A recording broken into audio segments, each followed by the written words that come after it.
Bonjour à tous. Donc, je vais vous parler des phages, mais nous dans une perspective de traitement pharmaceutique, donc de médicaments, et de traitement non pas d'infection intestinale, mais d'autres types d'infections. Je n'ai pas participé à toute la conférence, donc il va peut-être y avoir des choses qui vont être un petit peu redondantes. Je pense que vous avez tous vu ces chiffres-là, des quantités de bactéries, enfin d'abord de bactériophages estimés à la surface de la Terre, de bactéries ensuite, puis de bactériophages dans l'organisme humain, de nombre d'humains et de bactéries dans un yaourt. Je ne vais pas épiloguer sur ce sujet. Donc les phages. Donc, notre société nous est spécialisée dans la recherche de bactériophages naturels. Nous faisons ça depuis globalement de 2010-2011. Ces bactériophages, on a beaucoup d'expérience pour aller les chercher. Et donc, on va les chercher essentiellement dans les égouts de Paris, sous les hôpitaux, dans les eaux usées, où là, il y a un environnement très favorable d'antibiotiques, de bactéries de patients malades résistantes aux antibiotiques et des prédateurs naturels de ces bactéries, qui sont les bactériophages. Donc, on en a sorti quand même quelques centaines, je pense, jusqu'à présent. On s'est focalisé aujourd'hui sur des banques de phages qui sont très spécifiques d'espèces bactériennes qui sont prédominantes dans les infections humaines, enfin les infections sur lesquelles on se focalise aujourd'hui, c'est-à-dire Pseudomonas aeruginosa, le staphylocoque doré, Escherichia coli, et puis il y a une autre bactérie qui arrive l'année prochaine. Et donc ces phages, dans toutes les recherches qu'on a faites, on les observe toujours. Enfin, les phages qu'on veut, nous, sortir, ce sont des phages qu'on appelle lytiques, ce qu'on appelle des vrais tueurs de bactéries, des phages qui n'ont pas la capacité de s'intégrer dans la bactérie et d'y rester sous forme latente comme le sont les phages tempérés, mais des phages qui rentrent dans la bactérie, s'y propagent, en une trentaine de minutes en ressortent et détruisent la bactérie et recommencent ce travail directement sur les autres bactéries voisines. Et ces phages que l'on sort systématiquement, ils n'appartiennent qu'à cette sous-famille, qui on appelle l'ordre des Codovirales, et qui ne sont que des bactériophages à ADN, à double brin, donc les Myoviridae, les Syphoviridae, les Podoviridae. Alors les schémas sont assez synthétiques. En réalité, certains d'entre eux ont des espèces de petites pattes, un peu comme les araignées, et qui leur permettent de reconnaître à la surface des bactéries des récepteurs qui leur permettent de se fixer, et lorsqu'ils se fixent, eh bien, ils injectent leur matériel génétique et prennent les commandes de la bactérie. Alors, on commence à avoir effectivement quelques informations sur le phagobiote humain. Un de mes prédécesseurs qui est intervenu en a parlé. On a très très peu d'informations. On commence à avoir de l'information évidemment sur les bactéries intestinales, mais très très peu de choses sur le phagobiote, dont on connaît très très peu on voit vraiment qu'une toute partie de l'iceberg. Et je pense qu'il y a besoin d'un gros travail sur la caractérisation de ce phagobiote. Il y a une étude qui a été faite par Manrique, que je vous résume ici, et qui montre quand même comment ces bactériophages se répartissent dans une cohorte de patients et l'impact que ça peut avoir sur l'intestin irritable. Mais c'est juste vraiment à titre informatif, parce que nous, c'est vraiment pas notre cœur de métier. Notre cœur de métier, c'est traiter les infections résistantes ou multirésistantes aux antibiotiques. Donc, ce que l'on voit, nous, et ce qui est en train d'évoluer, c'est que lorsque vous utilisez effectivement un antibiotique, les antibiotiques qui ont été sélectionnés jusqu'à présent ont quand même été des antibiotiques dont on cherche le plus possible à avoir un spectre large, ce qu'on appelle, nous, des lance-flammes. Quand vous utilisez un lance-flamme pour traiter une infection bactérienne, vous ne tuez pas que l'infection qui vous pose problème, vous dézinguez tout le microbiote, et vous êtes souvent obligé derrière de réensemencer avec d'autres micro-organismes pour rétablir une flore intestinale. On pense qu'il y a un vrai changement de paradigme qui doit se produire, tout simplement parce que la nature a horreur du vide. Lorsque vous dézinguez une population entière de bactéries chez quelqu'un, et que dans cet environnement, vous avez une bactérie qui est présente et qui survit au traitement antibiotique, cette bactérie n'a aucune concurrence, aucune compétition, et donc se retrouve dans un environnement où il y a plein à manger, il n'y a personne pour l'embêter pour pousser, et donc elle se développe très rapidement et peut effectivement envahir un environnement spécifique. Donc ça, c'est un peu pour rappeler ce qui se passe sur les antibiotiques, les phénomènes d'apparition de résistance aux antibiotiques. Je vous ai fait un peu un historique. Les dernières matières actives qui ont été trouvées, ou les derniers antibiotiques de dernier recours, y compris la colistine, il y a un mécanisme de résistance qui est apparu en 2015, qui pose des très très gros problèmes. Donc voilà, donc on en est là. Donc c'est bien de chercher des antibiotiques, mais je pense qu'il faut changer de méthode. Il faut aussi se dire, on peut peut-être trouver des choses plus spécifiques qui n'affectent que la bactérie qui pose problème à un patient. Alors il y a des tendances qui vont dans ce sens-là, puisqu'il y a une société qui s'appelle Polyphore qui a sorti un antibiotique spécifique au Pseudomonas aeruginosa, qui est mentionné ici, et cet antibiotique est en phase clinique en ce moment, une phase 2, même une phase 3 aujourd'hui. Et ça pose tout un problème de contexte d'évaluation de ce type de produit quand les produits sont ciblés sur une seule espèce bactérienne. Je ne vous parle pas de la difficulté de réaliser des études cliniques puisqu'on en a fait une récemment, et sur les critères d'évaluation de ces produits. Donc il y a des choses qui doivent changer dans les méthodes d'évaluation clinique. Je vous cite aussi l'exemple de Medimune qui a aussi un anticorps monoclonal qui cible le Pseudomonas aeruginosa de la même façon. Et puis nous, on a un exemple de quelques phages de notre collection qui ciblent spécifiquement certains lipopolysaccharides de surface, donc du Pseudomonas aeruginosa. Vous avez un exemple de nos bactériophages ici sur cette photographie en microscopie électronique. Nous, ce que l'on pense, c'est qu'il y a vraiment un changement qui doit se mettre en place sur la lutte contre ces infections. En fait, les phages et les bactéries se font la guerre depuis des milliards d'années, et c'est un cycle permanent de contrôle, c'est-à-dire qu'il y a une bactérie qui prend le dessus, puis un phage qui va détruire cette bactérie, puis un variant qui apparaît et la bactérie redémarre, et puis un variant de phage réapparaît et la bactérie, le nouveau variant est à nouveau contrôlé. Donc on pense qu'il y a quelque chose, et c'est un équilibre qu'il faut rétablir, et certainement pas utiliser un lance-flamme pour tout dézinguer. Donc c'est ce qu'on essaye de faire avec nos phages spécifiques. Lorsqu'on utilise des phages, par exemple, dans un microbiote, enfin dans une population bactérienne, qu'on utilise un phage en type Pseudomonas aeruginosa, nous ne voyons pas de variation de la population bactérienne comme vous pouvez le voir avec les antibiotiques. Si vous utilisez un antibiotique, vous avez toute la population bactérienne qui se casse la figure. Avec les phages, vous ne le voyez pas. Vous ciblez spécifiquement la souche qui vous intéresse.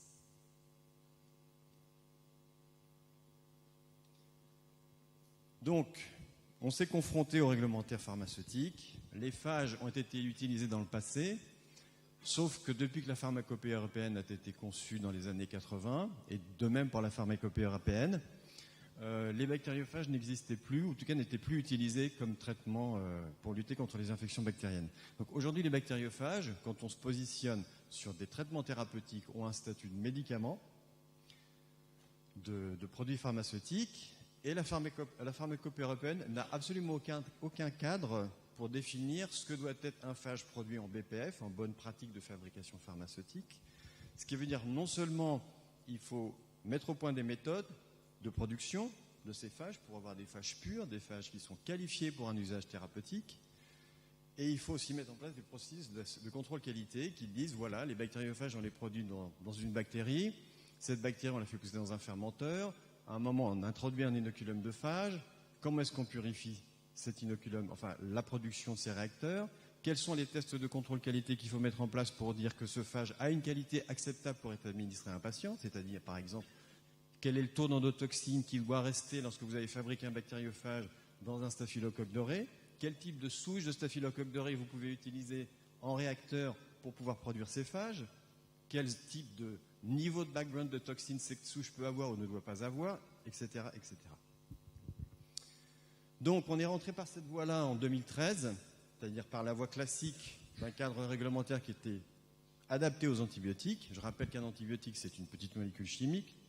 C'est un produit figé, fixe, et que donc pour pouvoir commencer notre première étude clinique, on a fabriqué un cocktail de bactériophages anti-Pseudomonas aeruginosa à spectre large, le plus large possible, de façon à avoir à peu près 95% de couverture contre toutes les souches de Pseudomonas aeruginosa qu'on avait eu en collection, et de figer ce produit, de l'utiliser un petit peu comme une molécule chimique. On a fait notre étude clinique, elle va être publiée dans The Lancet Infectious Diseases dans quelques semaines, j'espère. Donc j'en parlerai pas trop ici. C'est une étude qui s'appelle Phagoburn, qui a servi à vérifier une preuve de concept qui nous a permis de vérifier que les bactériophages fonctionnent pour traiter les infections à Pseudomonas aeruginosa sur les plaies des grands brûlés. Alors grands brûlés du 3e degré hospitalisés en unité de soins intensifs. Et puis on a aussi beaucoup discuté avec les agences pharmaceutiques, la française, l'EMA, l'agence belge, l'agence suisse. Et on leur a dit, la beauté des phages, c'est quand même de pouvoir faire de la médecine personnalisée. C'est-à-dire de pouvoir faire ce qu'on appelle d'abord un diagnostic préalable et d'administrer à un patient les bactériophages qui vont bien contre son infection. Ce discours permanent avec l'agence, notamment l'agence française, qui pour nous a vraiment été est un partenaire, je ne vais pas vous dire les choses différemment, ils sont très très à l'écoute et nous aident énormément à porter ses fruits. Et à partir de début 2017, on a eu l'autorisation de commencer, après l'étude clinique, des traitements compassionnels. C'est-à-dire qu'on traite des patients aujourd'hui avec certains de nos bactériophages, des patients qui sont dans des conditions dramatiques. Ce sont essentiellement des gens qui sont sous antibiothérapie depuis plusieurs années, qui risquent de décéder ou d'avoir une perte fonctionnelle, c'est-à-dire des amputés de la jambe ou du bras, etc. Donc sur ces cas-là, l'agence a même autorisé des traitements compassionnels avec des produits qui ne sont pas BPF. Donc ces produits sont fabriqués à 200 mètres d'ici, dans notre laboratoire, dans des conditions avec évidemment des contrôles qualité qui sont équivalents à ce qu'on peut faire dans le cadre des bonnes pratiques de fabrication pharmaceutique, mais absolument pas dans une unité de production pharmaceutique.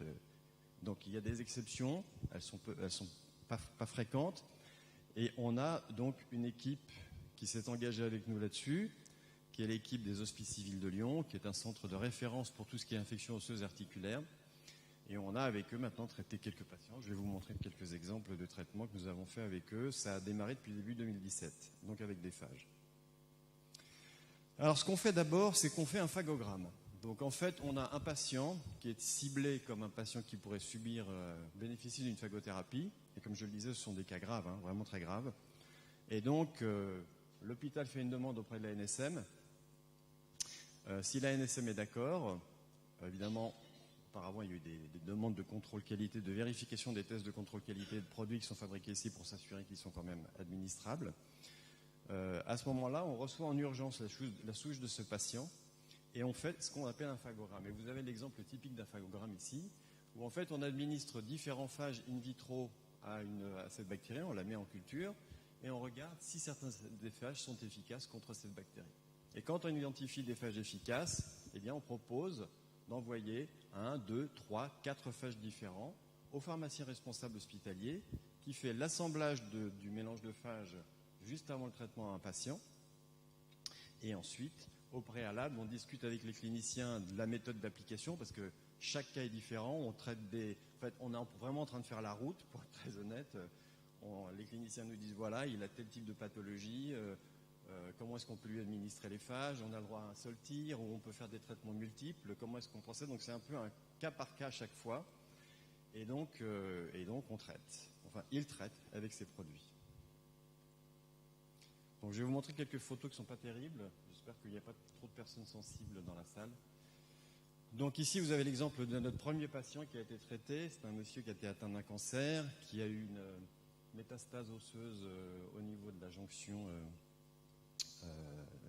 du bas de la colonne. Et vous voyez ici, typiquement, il y a eu un ciment qui a été posé pour combler le trou laissé par l'opération. Et ce ciment s'est infecté. Et vous voyez que la bactérie lui bouffe carrément les chairs et l'os et l'articulation. Donc, le premier cas qui a été autorisé, justement, comme c'était un patient qui était en stade terminal de cancer, l'agence a dit pourquoi pas. Donc voilà ce qui se passe. On ouvre, on nettoie. Je suis désolé, c'est pas très, très, très sympa. Et là, on avait la perspective sur ce patient-là de pouvoir administrer un cocktail de 4 bactériophages qui ont été administrés in situ, donc directement à l'intérieur de la plaie.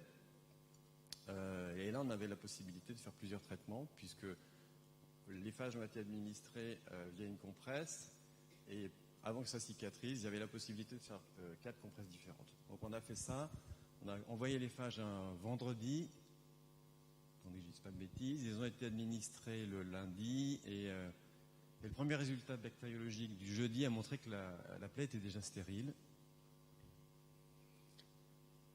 Donc voilà, malheureusement, ce monsieur est décédé quelques semaines plus tard de son cancer généralisé. Donc on a soigné l'infection, certes, mais le pauvre monsieur est quand même mort. Donc c'était un succès assez mitigé. Ça, c'est le deuxième cas qu'on a eu. Je suis désolé, c'est peut-être encore plus horrible.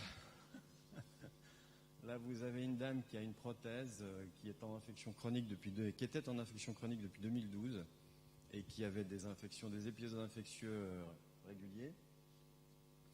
Là, en l'occurrence, elle avait été détectée pour diverses bactéries et au moment où on a reçu les échantillons, on avait un pseudomonas et un staphylocoque doré, donc qui semblaient être les plus problématiques, donc contre lesquels on a envoyé, après les phagogrammes, 3 phages anti-staphylocoque doré et 3 phages anti-pseudomonas aeruginosa.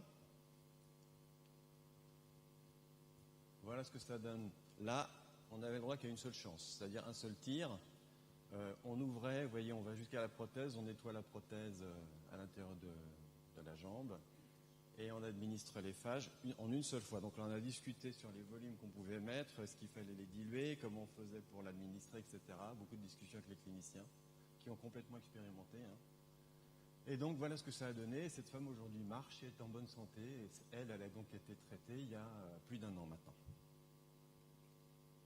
Donc là, je vous ai résumé sur ce tableau, je ne sais pas si c'est très lisible, les cas qu'on a eus. Moi-même, je n'arrive pas trop à le lire, donc je vais essayer de vous les...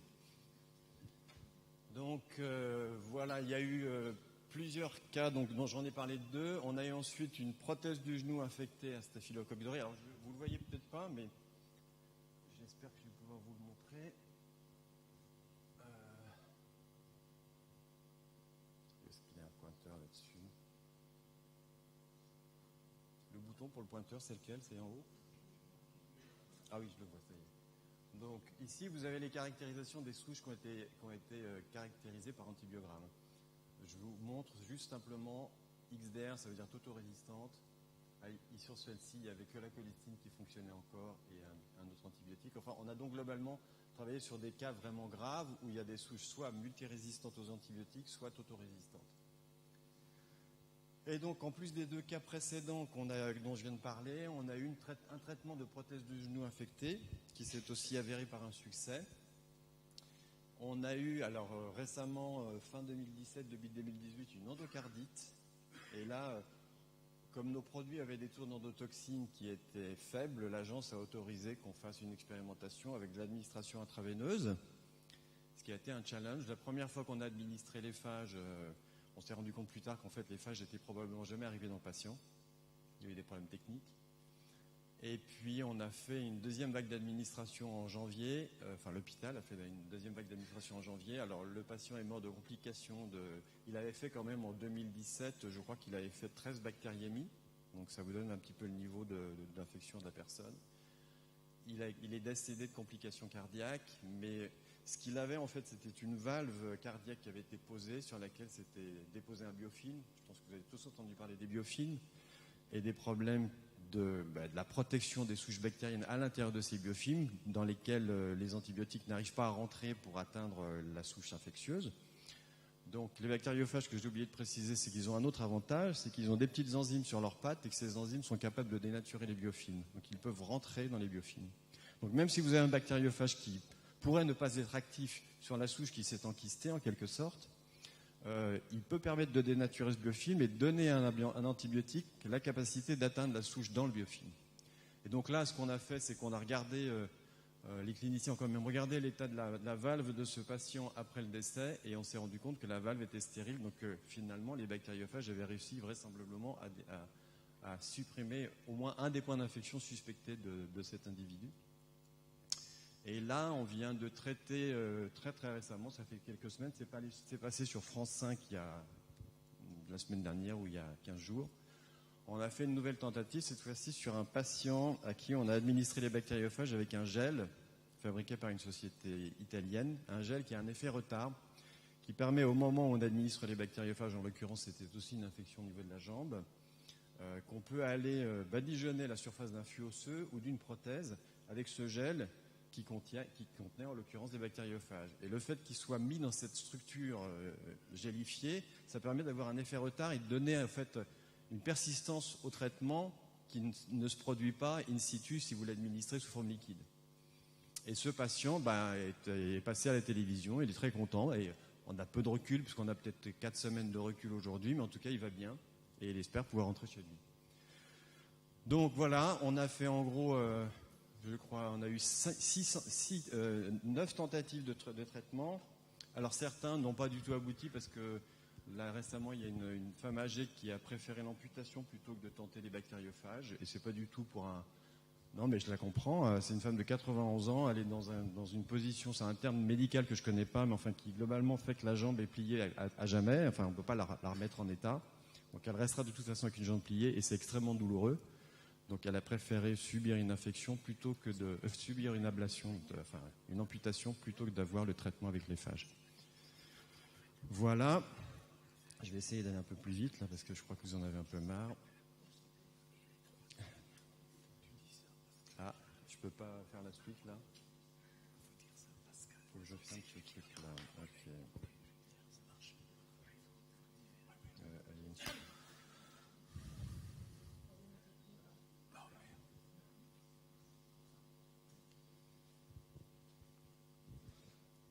Alors donc le gros souci, c'est que vous imaginez que des bactériophages qui sont des traitements de précision, de médecine personnalisée, donc avec un nombre de produits variables suivant les patients. On est dans un cadre pharmaceutique où on est avec plusieurs principes actifs différents qui peuvent être administrés à un patient. On n'a pas vraiment de cadre réglementaire qui existe pour ça.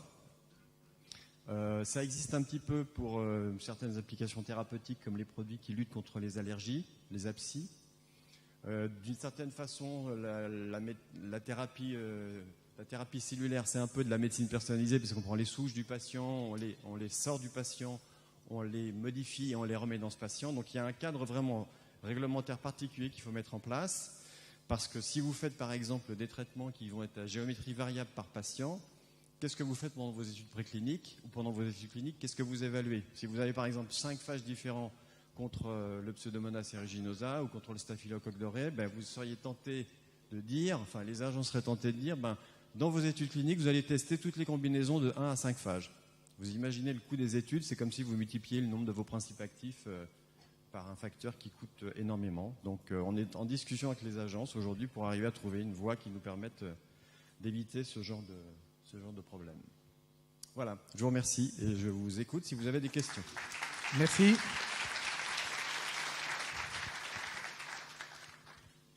Des questions?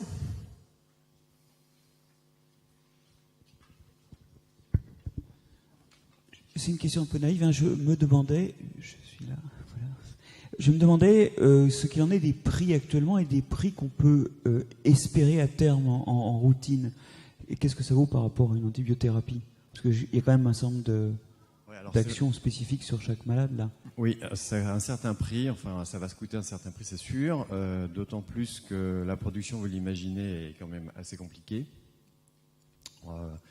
On va se positionner sur des tarifs probablement de traitement de type d'antibiotiques de dernier recours, de peut-être 10 000, voire dans ces eaux-là. Comme les derniers antibiotiques d'AstraZeneca qui doivent être positionnés à 10 000 euros le traitement, je pense. Mais est-ce que vous anticipez qu'à terme, éventuellement, vous puissiez changer d'échelle et diminuer les coûts de production, je sais pas, en automatisant, en travaillant en place? C'est tout à fait un espoir, mais bon, aujourd'hui, vous voyez bien qu'on est positionné sur des catégories de patients, il n'y a plus rien qui marche. Donc ce sont des populations très petites. Donc pour que la société puisse s'en sortir, elle ne peut pas pratiquer des prix d'antibiotiques tout venant, c'est pas possible. Donc quand les bactériophages vont remonter les lignes de traitement, forcément il y aura une réduction des tarifs, c'est évident.